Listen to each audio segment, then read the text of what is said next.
جب صدام نے دعویٰ کیا نا کہ نہیں میں سید ہوں تو لوگوں نے کہا بھی شجرے تلاش کرو. جب صدرہ اس کو دیکھا تو جا کے اس کا مروان سے ذکر ہوا.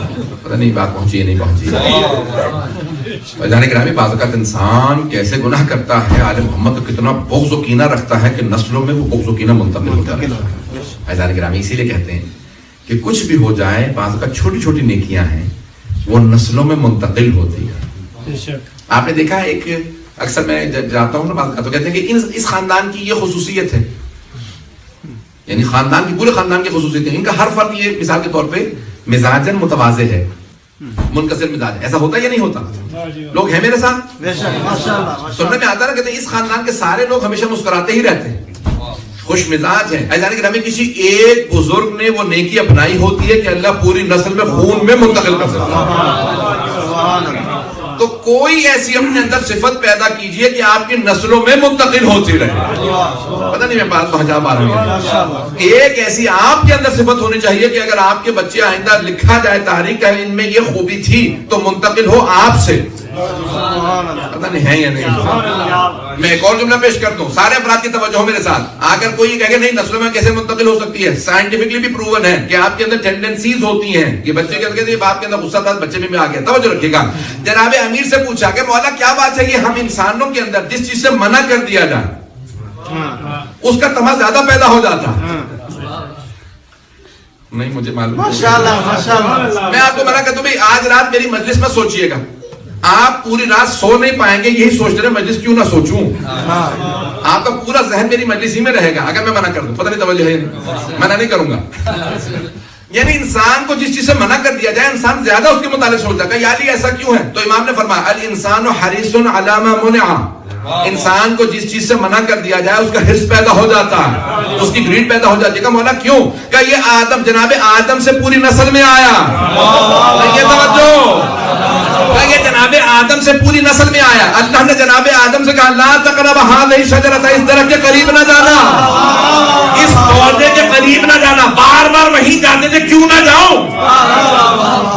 جب پودے یعنی وہاں پہ کھاتے نہیں تھے, فوراً نہیں کھایا تھا, بار بار پاس سے گزرتے تھے. بات کیا اللہ نے منع کیوں کیا؟ کہ جناب آدم میں وہ حص جو تھی پوری نسل میں منتقل ہوئی. عزیزان گرامی ایک نیکی ایک برائی پوری نسل میں منتقل ہوتی ہے. تو کوئی ایک نیکی پیدا کیجئے جو نسلوں میں جائے, ان نسلوں کی نیکیاں آپ میں آئیں گی, اس کا ثواب آپ کو ملے گا. آپ نے کئی مرتبہ سنا ہے, ہم نے اپنے خاندان میں تو سنا ہے مثال کے طور پہ کہا کہ یہ بڑے عزادار بچے ہیں, کبھی ان کی ماں ایسی تھی. پتہ نہیں ہے یا نہیں, ایسا ہے یا نہیں؟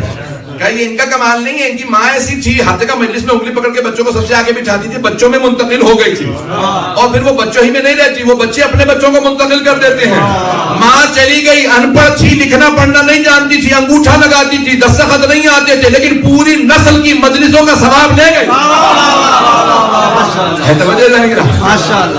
کوئی ایک اچھی عادت پیدا کر لیجئے جو نسلوں میں منتقل ہوتی رہے, اور وہ نسلوں کا ثواب آپ کو منتقل ہوتا رہے گا.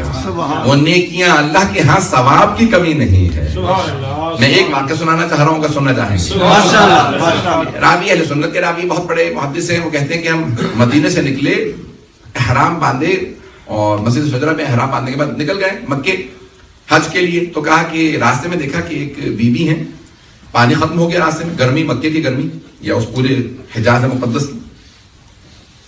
جیسے ہی آدھے راستے میں پہنچے تو دیکھا کہ وہ خاتون ناقہ پہ سوار ہیں, اونٹنی پہ, اور ہاتھوں کو بلند کر کے کہتے ہیں کہ پروردگارا, نہ تو نے مکے پہنچایا نہ مدینے ہی رہنے دیا.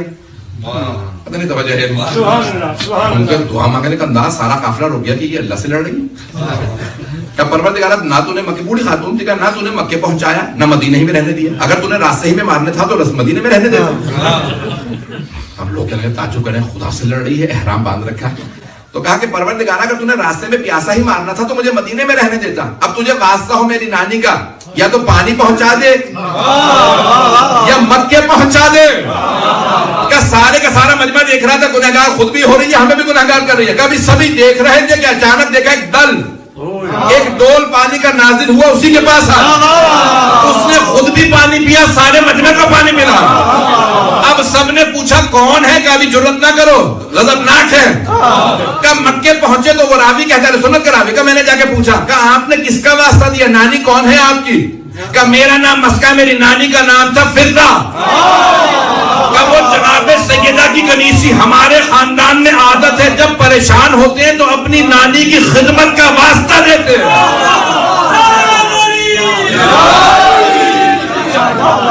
ہمیں یقین ہوتا ہے کہ ہماری نانی نے کیونکہ خدمت کی ہے جناب سیدہ کی, ان کی کنیز تھی, ممکن ہی نہیں ہے اس خدمت کا واسطہ دے دعا قبول نہ ہو. بات پہنچی ہے جانے کے بعد بعض اوقات نیکی ایک کی ہوتی ہے, ساری نسلیں ثواب پاتی.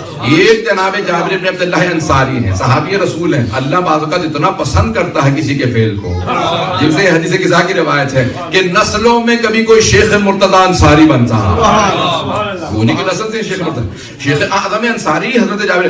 کوئی حضرت مالک اشتر ہوتا, اللہ انہی کی نسلوں کے اندر پورا خاندان کاشف الغطا بھیج دیتا.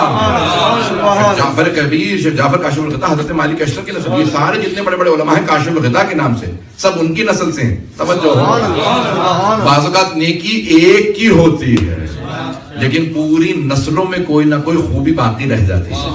اب سمجھ میں آیا یہ آج تک بنی اسد اربعین اور عاشورہ کے سارے جلوسوں میں پیش قدمی کیسے کرتے ہیں؟ کوئی ایک حبیب گزرے ہیں. پتہ نہیں بات پہنچی ہے نہیں پہنچی. کوئی ایک حبیب ابن مظاہر اتنا عاشق حسین کہ بڑھاپے میں بھی جان قربان کرنے کو اعزاز سمجھتے ہیں. جانے گرامی یہ ایک ایک نیکی ہے جو نسلوں میں منتقل ہوتی رہتی ہے. میں دوبارہ تاکید کروں گا, ایک اپنے اندر ایسی نیکی پیدا کیجئے کہ نسلیں بتائیں کوئی ایسا نیک گزرا تھا, کہ ان کی نیکیاں آج تک نسلوں میں باقی ہیں. میں جانے گرامی زیادہ وقت نہیں لوں گا, میں پیش کرنا چاہ رہا ہوں کہ ایک صرف تاریخی واقعہ پیش کر دوں, اس کے بعد چند جملے مسائل سننا چاہیں گے اگر. جانے گرامی بعض اوقات ایک نیکی ہوتی ہے, کوئی ایک ایسا ہوتا ہے کہ حضرات آل محمد اس کی نیکی کو پسند کر لیتے اور پھر اتنا نوازتے ہیں کہ پوری نسلیں. ہمارے استاد نے اس بات کو نقل کیا تھا کہ میدان احد میں پیغمبر اسلام نے کہا ہم جا رہے ہیں, بدر میں یا احد میں, بدر میں ظاہرا حضرت حنظلہ صحابی رسول سے کہا یا رسول اللہ آپ تو جنگ کے لیے جا رہے ہیں, رات میں نکل رہے تھے. کہا میری آج ہی شادی ہوئی ہے.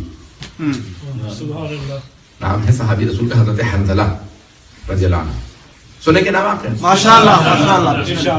تو کہا کہ آج ہی میری شادی ہوئی ہے, میں جہاد سے محروم بھی نہیں رہنا چاہتا, کہیں تو میں بھی آ جاتا ہوں. پیغمبر نے کہا کہ نہیں, کیونکہ ابھی شادی ہوئی ہے, آج رات اپنے گھر پہ رہو, زوجہ کے پاس رہو, صبح فجر کے بعد نکل آنا. توجہ ہے یا نہیں؟ یہ نہیں کہتے کہ ابھی تازہ تازہ شادی ہوئی ہے مجھے رہنے دیجیے. پیغمبر اسلام نے کہا نہیں آج رات رک جاؤ, اور انہوں نے کہا نہیں میں آنا چاہتا ہوں. کہا نہیں آج رات رک جاؤ. رات میں رک گئے اور فوراً صبح پہنچ گئے. اب پرانا زمانہ تھا, گھروں کے اندر کوئی ٹیپ وغیرہ تو تھے نہیں, بغیر غسل کے پہنچے. پیغمبر اسلام نے جہاد میں جانے دیا, شہید ہو گئے. تو پیغمبر بار بار دیکھ رہے ہیں, کیا بات ہے یا رسول خدا, آپ جنگ کے بعد آسمان پہ بہت دیکھ رہے ہیں. کہا ملائکہ حنظلہ کو غسل دے رہے ہیں. کم ملائکہ حنظلہ کو غسل دے رہے ہیں, وہ غسل کے بغیر آئے تھے. تو کہا یہ شہید ہے, شہید پاک ہے, اس کا کفن غسل نہیں ہے. تو کہا کہ کفن ویسے دفنایا, لیکن ملائکہ میں دیکھ رہا ہوں کہ روح کو غسل دے رہے ہیں. توجہ رکھیے گا, ہمارے استاد یہ میں نے پڑھا البتہ فروغ بدیعت میں حضرت جعفر اور علماء نے بھی لکھا ہے, واقعہ موجود ہے. لیکن جو استاد سے بات پیش کرنا چاہتا ہوں, کہا کہ ایک شب رہے اپنی زوجہ کے پاس اور شہید ہو گئے جا کے. کہا اللہ سبحانہ و تعالیٰ نے انہیں ایک بیٹا عطا کیا ان کی شہادت کے بعد. کہا جب اتنی خالص نیت ہو تو وہ جو بیٹا پیدا ہوتا ہے وہ کربلا جا کے شہید ہوتا. اللہ نے ایک بیٹا عطا کیا, کہا کہ میں عاشق حسین ابن علی, مجھے اللہ مہلت دے گا, میں اپنی جان حسین پہ قربان کروں.